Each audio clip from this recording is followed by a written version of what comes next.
So இதில் வந்து பர்டிகுலராக ஒரு கேஸை பற்றி நான் டிஸ்கஸ் பண்ணணும்னு நினைக்கிறேன் உங்களோட.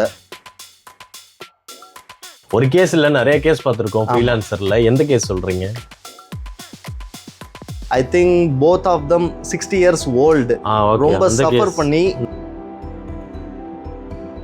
ஆக்சுவலி ரொம்ப கஷ்டப்பட்டோம் அந்த டயத்தில். நமக்கு வந்து அந்த சுச்சுவேஷனையும் ஹேண்டில் பண்ணிவிட்டு அவங்க அவ்வளோ சஃபர் ஆகிறதையும் பார்த்துட்டு என்னுடைய விசாவை கேன்சல் பண்ணிக்க முடியும், நான் நினச்ச நேரத்தில் ஊருக்கு போய்க்க முடியும், நான் நினச்ச நேரத்தில் என்ன வேண்டாலும் பண்ணிக்க முடியும். இந்த மாதிரி ப்ராப்ளம்ஸ்லாம் ஏன் தெரியுமா கிரியேட் ஆகுது? நிறைய பேருக்கு அந்த ஒரு ஃப்ரீலான்சிங் விசா அப்படிங்கிறதுல வந்துட்டு ஒரு புரிதல் கிடையாது.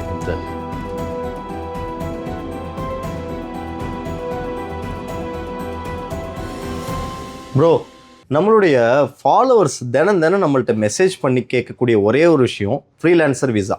இந்த ஃப்ரீலான்ஸ் விசாவுக்கு பார்த்தீங்கன்னா நமக்கே தெரியும் மார்க்கெட்டில் நிறைய டிமாண்ட்ஸ் இருக்குது.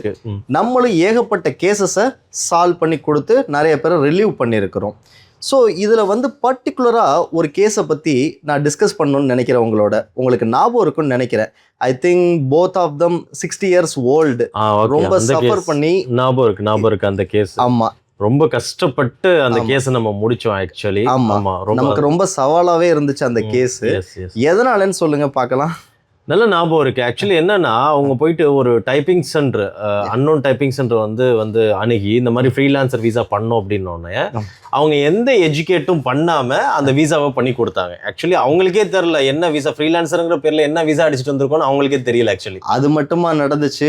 அவங்க பேர்லயே லைசன்ஸையும் எடுத்து அவங்களுடைய இன்வெஸ்டர் ப்ரொஃபைலா போட்டு அவங்களுக்கு இன்வெஸ்டர் விசாவையும் பண்ணி கொடுத்துட்டாங்க. அவங்க மட்டும் இல்ல, அந்த 2 பேரோட சேர்த்து இவங்க ஃப்ரீலான்சர் விசா தேவைப்பட்டது, இவங்க போய் அப்ரோச் பண்ணது 2 பேருக்கு.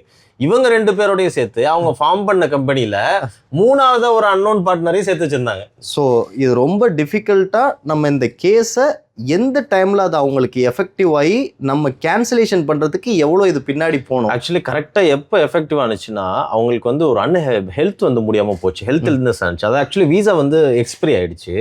எக்ஸ்பிரி ஆனதுக்கப்புறம் என்ன ஆச்சு அப்படின்னா, அந்த கம்பெனி வந்து இவங்க ஃபார்ம் பண்ணி கொடுத்தாங்களே அந்த டைப்பிங் சென்டர் ரன்னவே அவன் ஓடிட்டான். ஆக்சுவலி ஓடினதுக்கப்புறம் ஃபார்ம் பண்ண கொடுத்த கம்பெனியுமே வந்து பிளாக் ஆயிடுச்சு. ஓகே, ஏன்னா லைசன்ஸ் மெயின்டைன் பண்ணோம்னா இமிகிரேஷன்லேருந்து கம்ப்ளைண்ட்ஸ் நிறையா போடுவான். அதெல்லாம் பேப்பர் ஒர்க் பண்ணிக்கிட்டே இருந்தால் தான் லைசன்ஸ் மெயின்டைன்டாக இருக்கும். லைசன்ஸ் மெயின்டைன் இல்லாமல் கம்பெனி பிளாக் ஆயிடுச்சு. இவங்க விசாவும் எக்ஸ்பிரி ஆயிடுச்சு, இன்சூரன்ஸ் எக்ஸ்பிரி ஆயிடுச்சு. இவங்களால கண்ட்ரிக்கு வந்து இங்க இருந்து எக்ஸிட் ஆகி போக முடியல. இவங்களுக்கு ஒரு ஹெல்த் இஷ்யூ வந்துருச்சு. ஏன்னா அவங்க ஹெல்த்தையும் அதே சமயத்துல போய் அர்ஜென்ட்டா பார்க்க வேண்டியது இருந்துச்சு. ஸோ இந்த இடத்துல நாம இறங்கி நம்ம என்ன எஃபோர்ட் பண்ணி நம்ம ஒர்க் பண்ணோம். ஆக்சுவலி ரொம்ப கஷ்டப்பட்டோம் அந்த டயத்தில். நமக்கு வந்து அந்த சுச்சுவேஷனையும் ஹேண்டில் பண்ணிட்டு அவங்க அவ்வளோ சஃபர் ஆகிறதையும் பார்த்துட்டு அவங்களுக்காக நம்ம போய் இமிக்ரேஷன்லாம் அப்ரோச் பண்ணி ரிக்வஸ்ட் பண்ணி ரொம்ப எஃபோர்ட் எடுத்து ஒரு டைம் எடுத்தது. ஒரு ஹெவி பெனால்ட்டிஸும் ஆனிச்சு அவங்களுக்கு. ஆமாம், காஸ்ட் வைஸ்லேயும் ரொம்ப பேர்டன் ஆனாங்க. ஆமாம். ஸோ ஈஸியாக முடிக்க முடிஞ்சது இன்னொரு பார்ட்டுங்கிறத தாண்டி காஸ்ட் வாய்ஸு, டைம் வாய்ஸு, மன உளைச்சல், இது எல்லாத்தையும் தாண்டி தான் அந்த கேஸை நம்ம சால்வ் பண்ணி கொடுத்து இங்கேருந்து அனுப்பிச்சி விட்டோம். இந்த மாதிரி ப்ராப்ளம்ஸ்லாம் ஏன் தெரியுமா கிரியேட் ஆகுது? நிறைய பேருக்கு அந்த ஒரு ஃப்ரீலான்சிங் விசா அப்படிங்கிறதுல வந்துட்டு ஒரு புரிதல் கிடையாது. ஸோ இதை புரிஞ்சுக்கிறது ரொம்ப சிம்பிள் தான், ரொம்ப பெரிய ஒரு கான்செப்ட் கிடையாது. ஃப்ரீலான்சிங் விசானா நான் யாரையும் டிபெண்ட் பண்ணாமல் என்னுடைய ஸ்பான்சரில் இருக்கணும், இல்லை ஒரு கவர்மெண்டோட ஸ்பான்சரில் நான் இருக்கணும். ஸோ அப்போ தான் 100% சேஃப்டியாக நான் என்ன பண்ணிக்க முடியும், என்னுடைய விசாவை கேன்சல் பண்ணிக்க முடியும், நான் நினச்ச நேரத்தில் ஊருக்கு போய்க்க முடியும், நான் நினச்ச நேரத்தில் என்ன வேண்டாலும் பண்ணிக்க முடியும். ஸோ மேபி ஃப்யூச்சரில் எனக்கு ஒரு கம்பெனி ஓப்பன் பண்ணணும், இல்லை என்னுடைய பேரண்ட்ஸை கூப்பிடணும், இல்லை என்னுடைய ஃபேமிலிஸை கூப்பிடணும் அப்படின்னா எந்த விஷயமும், அதாவது யாரையுமே டிபெண்ட் பண்ணாம நான் செய்யறது பேர் அதுக்கான லீகல் வழிகள்லாம் இருக்கு, லீகல் வேஸ்லாம் இருக்கு. அதுக்கு இப்போ ஃபார் லைக் வந்து பார்த்தீங்கன்னா சில கவர்மெண்ட் அத்தாரிட்டிஸே வந்து சில ஃப்ரீ ஜோன்ஸ் மூலியமா வந்து ஃப்ரீலான்சிங் பெர்மிட்லாம் கொடுக்குறாங்க. ஸோ அந்த ஃப்ரீலான்சிங் பெர்மிட் நம்ம வாங்கணும் அப்படின்னு சொன்னா ஒரு 30 to 40 கேட்டகரிஸ் வந்து வச்சிருக்காங்க. லைக் வந்து பிசினஸ் அனலைஸ்ட், ஆர்டிஸ்ட், ஃபிலிம் இண்டஸ்ட்ரியில இருக்கிறவங்க, இந்த மாதிரி டிஜிட்டல் இண்டஸ்ட்ரி அனலைஸ்டுக்கெல்லாம் நிறைய வச்சிருக்காங்க. ஸோ அவங்களோட எஜுகேஷன் சர்டிஃபிகேட் இதெல்லாம் வந்து வேலிடேஷன் பண்ணி நம்ம சப்மிட் பண்ணும் பொழுது அந்த ஃப்ரீலான்சிங் பெர்மிட்டை வந்து எடுக்கலாம். ஒரு வருஷத்துக்கு வந்து சேம் லைக் ஒரு பிசினஸ் லைசன்ஸ் மாதிரி ஒரு ஃப்ரீலான்சிங் பெர்மிட் வந்துடும் பேஸ்ட் ஆன் அவங்க ப்ரொஃபஷனல். அதை வச்சு வந்து விசா கூட பண்ண முடியும். ஸோ இது 100% வந்துட்டு ஜென்யூனாகவும் கவர்மெண்டோட அண்டர் கையில் இருக்கும். ஸோ அதனால எந்த நேரத்துலையும் நம்ம எதுக்காகவும் பயப்பட தேவை கிடையாது. ஸோ அதே மாதிரி நம்ம ஆல்ரெடி டிஸ்கஸ் பண்ண கேஸ் அவங்களுக்கு பை காட் கிரேஸ்ல நல்லபடியாக முடிஞ்சிச்சு. ஸோ அதே மாதிரி எல்லாருக்கும் நல்லபடியாக முடியுங்கிறது கிடையாது. சில நேரங்களில் பெரிய பிரச்சனையில மாட்டி நம்ம அதுலேருந்து வெளியில வர முடியாம இருந்துச்சுன்னா நம்மளுடைய லைஃபே கூட ஸ்பாயில் ஆகிறதுக்கு நிறைய சான்சஸ் இருக்கு. ஸோ எல்லாரும் அவேர்னஸாக இருக்கிறது ரொம்பவே முக்கியம், ரொம்ப முக்கியமான டைம்.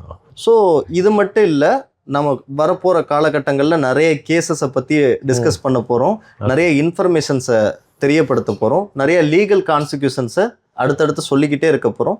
இந்த மாதிரி கேஸ் ஸ்டடிஸ் மூலிமா உங்களுக்கு சொல்லணும்னு நினைக்கிற விஷயம் ரொம்ப சிம்பிள் தான். 15 இயர்ஸாக இந்த இண்டஸ்ட்ரியில் இந்த மாதிரி நிறைய கேஸுகளை சால்வ் பண்ணி கொடுத்துருக்கோம். சால்வ் பண்ண முடியாமல் போன கேஸுகளும் உண்டு. ஆனால் அந்த நேரத்தில் பாதிக்கப்பட்டவங்களுடைய பாதிப்பு வந்து ரொம்ப பெருசு. இந்த நாட்டில் நம்ம வந்து சேஃபாக வாழலாம், நிறைய சம்பாதிக்கலாம், எல்லா ஆப்பர்ச்சுனிட்டி இருக்குது. ஆனால் லாவை பிரேக்கப் பண்ணோன்னா மிகப்பெரிய கான்சிக்வன்சஸ் வரும். ஆனால் இதில் முக்கியமான விஷயம் என்னென்னா, நிறைய பேர் தான் லாவை பிரேக் பண்ணுறோன்னே தெரியாமல், எஜுகேட் பண்ணப்படாமல் இந்த மாதிரி விஷயங்களில் மாட்டிக்கிறாங்க.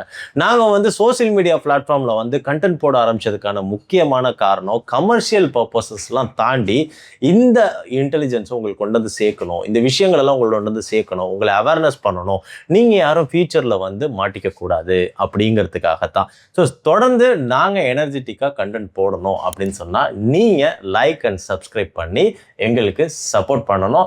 உங்களுக்கு ஏதாவது ஒரு டவுட்ஸ் இருக்குது, உங்களுடைய ஃப்ரெண்ட்ஸ் அண்ட் ஃபேமிலி யாராவது இந்த மாதிரி ப்ராப்ளத்தில் இருக்காங்க அப்படின்னா நீங்கள் கமெண்ட்ஸில் வந்து எங்கள்கிட்ட எக்ஸ்பிளைன் கேட்கலாம். நாங்கள் உங்களுக்கு எக்ஸ்ப்ளனேஷன் கொடுக்க ரெடியாக இருக்கோம். ஸோ எங்களை இப்போவே சப்ஸ்கிரைப் பண்ணீங்க. இது மாதிரியான இன்ஃபர்மேஷன்ஸை தெரிஞ்சுக்கிறதுக்கு தொடர்ந்து வாட்ச் பண்ணிக்கிட்டு இருக்கீங்க. Until then, bye from Smart Brothers Nizar. Smart Brothers Abdul.